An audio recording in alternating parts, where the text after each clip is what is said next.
Tapi aneh sekali. Orang yang paling dekat kepada Fir'aun, namanya Nyonya Fir'aun, itu tidak turut kena siksa. Malah dia yang mendoa, Rabbi ibni li baitan fil jannah. Oh Tuhan, bikinkan saya rumah di surga. Karena dia tidak mau satu rumah dengan Fir'aun. Ini Nyonya Fir'aun. Nyonya bajingan kok selamat, lepas dari siksa, dia terus ke surga. Nuh, seluruh isi alam disayangi oleh Nabi Nuh. Cacing, lundi, cecak, ulo, segala binatang dibawanya ke atas perahunya, dia selamatkan. 6 bulan bertualang dalam taufan, termasuk manusia, termasuk gajah, termasuk kuda, segala binatang yang hidup di dunia sekarang ini pernah dulu jadi penumpang perahunya Nuh. Jadi perahunya Nuh itu perahu an-najah, kelepasan, lepas dari cilaka. Yang ajaib, anak kandungnya tenggelam. Anak ayam diselamatkannya, anak cacing diselamatkannya, anaknya sendiri, anaknya Nabi Nuh tenggelam. So ketika dipanggil, ya bunaya, irkam ma'ana, ongger, naik ke perahu ini, kamu jangan tenggelam. Apa jawabnya? Pak, juara renang. Juara renang? Lalu Pak juara renang? Tidak ada yang juara melalui taufan ini, mati semua nanti, nggak bisa. Anak dunia bisa diselamatkan oleh Nabi Nuh, tapi anaknya sendiri. Nah, ini hati-hati. Ini Nuh dengan Fir'aun terbalik. Nuh anaknya tenggelam, dunia dia selamatkan. Fir'aun dia sendiri tenggelam, umatnya tenggelam, istrinya masuk surga. Ini maknanya dosa terbagi 3. Dosa kelompok, dosa kelompok.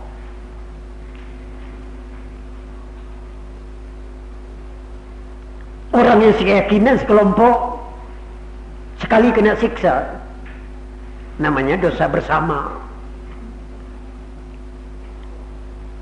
Baik, andai kata, diambil kata-kata andai kata. Andai kata Indonesia ini nanti kena siksa, oleh karena pemerintahnya berbuat zalim, orang kayanya pandai berutang tidak bisa bayar, pegawai negerinya bangun tinggi hari, salat subuh, kunutnya dijemur. Salat namanya salat, tapi lemah dini menandainya itu setengah 9. Kalau ini negeri nanti kena bala, apa, bong tukang beca, tukang sapu jalan dapat juga turut disiksa. Nah, ini maaf, setiap manusia mempunyai tanggung jawab pribadi kepada Allah. Maknanya ada dosa pribadi, ada dosa kelompok, ada dosa bersama. Dosa bersama disikat sekali seluruh bayar. Dosa pribadi satu-satu tanggung jawab. Mungkin ada satu orang penduduk Tebet, kampung Tebet ini, menurut RT RW dia penduduk sini, kartunya juga di sini, pangkatnya tukang jaga masjid, malah megang kunci masjid, tapi salat subuh tidak pernah turut. Dia tukang menjaga masjid, orang disuruhnya masuk ke masjid, tapi dia sendiri marah. Coba, ini orang ke neraka nanti apa ke surga? Dilihat dari amalnya menjaga masjid, ini orang surga. Tapi karena dia sendiri tidak terus salat, orang neraka. Jadi maknanya untuk pribadi, ini orang jahannam. Sekalipun kerjanya bagus sekali. Ketua panitia masjid. Andai kata ketua dia. Andai kata dia penjaga kolah, penjaga segala kunci masjid, selamat seluruh kunci di tangannya. Tapi salat subuh tidak turut. Dengan ini kita masing-masing harus mengontrol diri kita. Mungkin Indonesia ini disayangi Allah seluruh, kecuali kamu. Yang disayangi kamu sendiri. Seluruh Indonesia salat, seluruh Indonesia ini berangkat haji. Lah kamu cuma sejak dari dulu hanya ngantarkan. Ngantar saban tahun ngantarkan orang haji, ngantarkan. Dan kapan kamu akan diantarkan? Mungkin sampai mati kamu tidak pernah diantarkan orang. Artinya kamu sampai mati tidak pernah haji. Ya Allah, ini lucunya orang yang dosa kelompok dia bebas,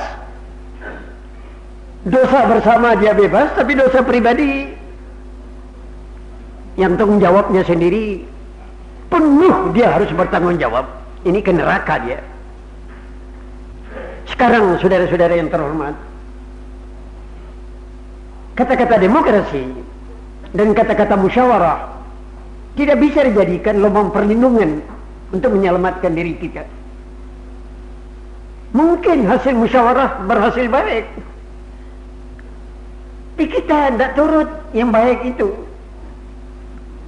Andai kata pengumuman saudara pemimpin tadi bahwa pengajian ini dengan persetujuan PTDI, dengan persetujuan pengajian di Jalan Imam Bonjol dipindahkan ke Sunda Kelapa, dari Sunda Kelapa dengan persetujuan Masjid Ittihad ini dipindahkan ke sini. Ini pengajian dan menyenangkan sekali. Andai kata ini betul, hebat, masjid yang begini bagus,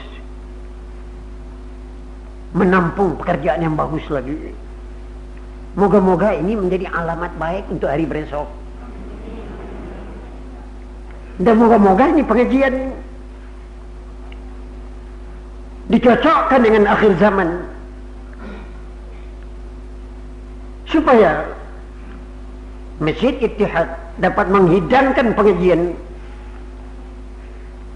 yang diperlukan oleh umat Islam Jakarta sekarang ini.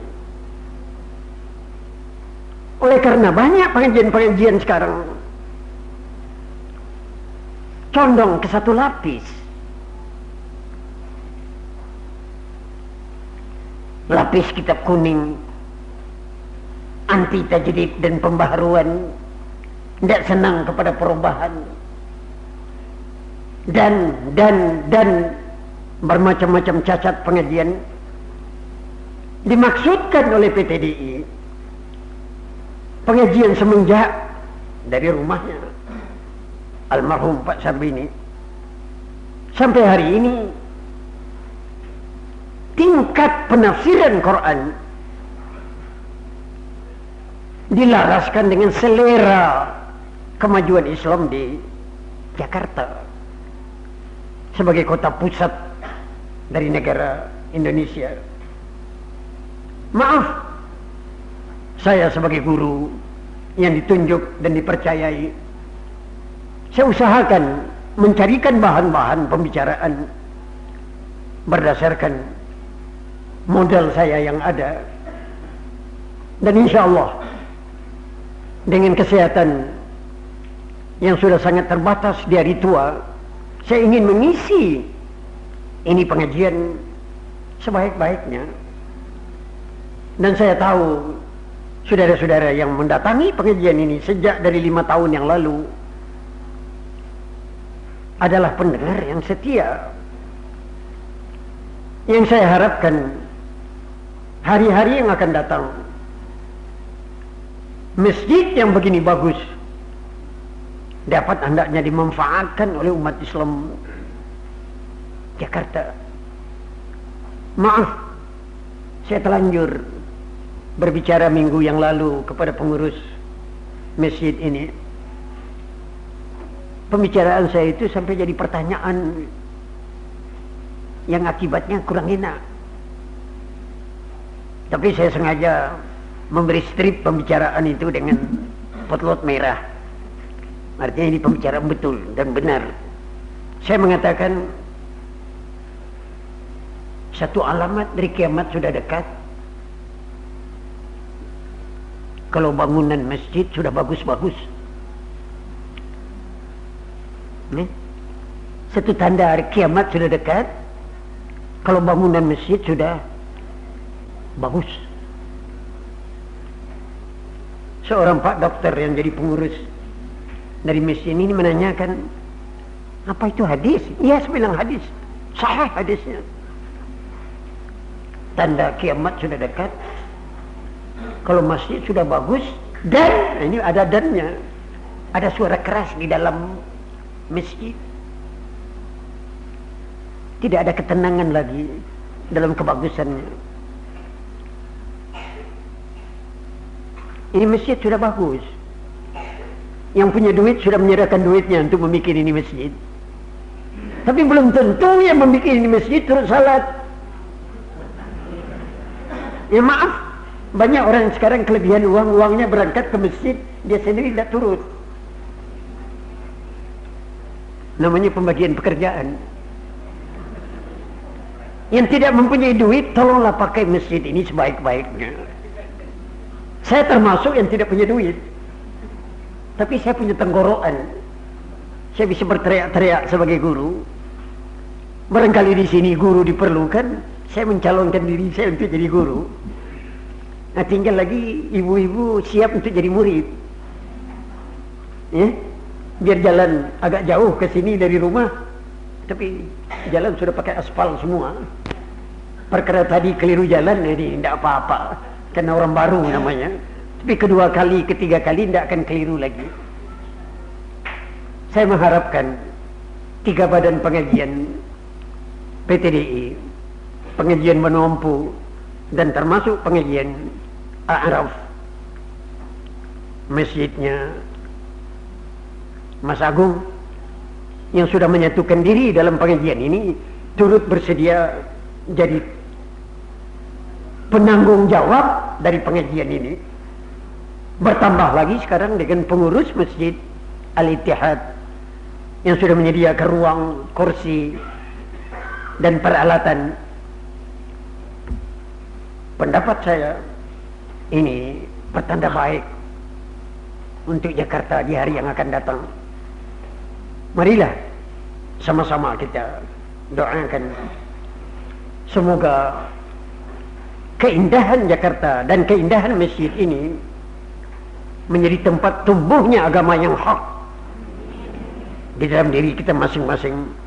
Allahumma ahyina mu'minina ta'i'ina wa tawaffana muslimina ta'ibina wa alhiqna bis salihina waj'alna mimman ya'khudul kitaba bil yamin waj'alna yawmal fasa'il akbari aminin وادخلنا برحمتك وكرمك في جنات النعيم ونجنا بعفوك وحلمك من العذاب الأليم يا بر يا رحيم يا حليم يا كريم ربنا آتنا في الدنيا حسنة وفي الآخرة حسنة وقنا عذاب النار ربنا آتنا من لدنك رحمة وهيئ لنا من أمرنا رشدا ربنا اصرف عنا السوء بما شئت وكيف شئت إنك على ما تشاء قدير ربنا اصرف عنا السوء بما شئت وكيف شئت إنك على ما تشاء قدير ربنا اصرف عنا السوء بما شئت وكيف شئت إنك على ما تشاء قدير اللهم إنا نسألك حسن الخاتمة ونعوذ بك من سوء الخاتمة ونعوذ بك من فتنة المحيا والممات ومن فتنة المسيح الدجال وصلى الله على سيدنا محمد وعلى آله وصحبه وبارك وسلم سبحان ربك رب العزة عما يصفون وسلام على المرسلين والحمد لله رب العالمين. الفاتحة.